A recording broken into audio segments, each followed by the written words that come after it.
Hey, Heather, great to have you in the course. Welcome. Tommy Givens here. I'm professor of the course and just wanted to start off here with a video reply to your work in week one. Gives me a chance to say hello a little more directly and welcome and kind of get our conversation started.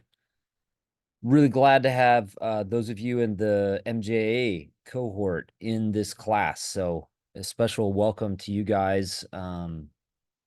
As I mentioned in several replies to the intro videos, I had a hand in the planning of that program. And so it's always good to see the designs of what we were doing on committees years ago come to fruition with people like you actually in the program. I hope it's been good for you and that this class is going to play its part in fulfilling the aims of the program. So, moving on here to what you have written, you've got some great stuff on both of these kind of programmatic questions, who Israel is and what kind of story this genealogy at the beginning of Matthew evokes. I appreciate that you have sort of highlighted here right from the beginning the way that Israel's history is peppered with Gentile presence. We sometimes imagine ancient Israel as this kind of very ethnocentric enclave of people walled off from the rest of the world. And this is just not true to the picture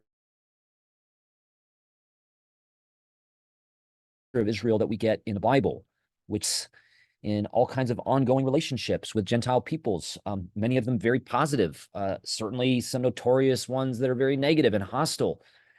But we don't want to sort of foist upon Jesus and Matthew some dramatic departure from Israel, where Jesus is now opening the people of God to the Gentiles because Israel had always been closed to that sort of thing. And that ends up kind of inscribing in our Christian life and, frankly, our pursuit of justice, something that is kind of built on the back of historic Jews or Judaism.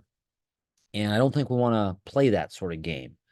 So I'm glad that you've just underscored in your telling of who Israel is, how it has always been a people characterized by various relationships and interactions between Israelites and Gentile people. And you even talk about lineage, and how Israel is not sort of limited to lineage. And I think that's true on one level, if by lineage we mean a community of people over generations that is restricted to those who were born into the family, as it were. But this is where we probably need to kind of question the colloquial usage of certain terms like lineage today, because that's what it connotes today, right? As a kind of blood purity or something like that. But that's not the way lineage works in the Bible or in the ancient world generally, including in the generation of the New Testament. Um, People like the people of Israel are understood to always be composed in their lineage of people that are adopted from the outside. And the fact that they are adopted into the community rather than being born into it doesn't mean that the ancestors of the people, like Abraham and Sarah, for example, are any less their ancestors than they are to people who are born into the community. So that's a little weird for us because that's kind of not intuitive. But I think it's important to try to notice that about how the Bible presents lineage. And so the presence of Gentile mothers in Jesus's past is not, totally out of the blue per se. It's already in First Chronicles, the genealogy there. Some of the same mothers of David that are the mothers of Jesus and Matthew are mentioned in the genealogy in First Chronicles. And just there's a general understanding throughout the Bible, the law and the prophets specifically, that Israel from the beginning is characterized not only by God blessing Israelite parents with children that are born to them, but also by bringing people into the family who become full participants. You might remember Exodus 12, the legislation about Passover that is to be made available to foreigners who make their commitment to Israel's covenant life by the circumcision of their males.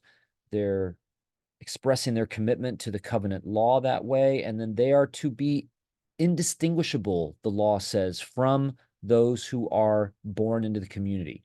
So there's already a sensibility in ancient Israel for having a border, as it were, a social border that is porous, as opposed to one that's like hermetically sealed. So just something to keep in mind, and then we'll see how this kind of plays out with Jesus in Matthew, because he's going to interact with foreigners and a very select few, but especially kind of pointed scenes. And we'll see some of the drama of this historic relationship kind of come into play. I think that's mostly what I wanted to highlight. I guess I just would say here at the end that you've identified something so astutely, I think, in the genealogy, and that is its concern with kingship. You've noticed some of the subtle ways that that is told. It's not just kings that are in Jesus's past. There's something particularly kingly about the structure of the whole thing, as you've explained. So really good there. And as you hinted towards the end, you know, Israel being a kingdom of priests in the past, being the people chosen by God, especially in and through slavery, sort of suggests that the way that God rules in the world doesn't simply reinforce all kinds of human understanding and structures. It always challenges the way human beings are apt to distribute power. And so Jesus is going to question what it means to be king in the way some of his ancestors have done, in the way that he lives out his calling as the heir of God, the son of God, the one who inherits rule from God on the earth as a human being.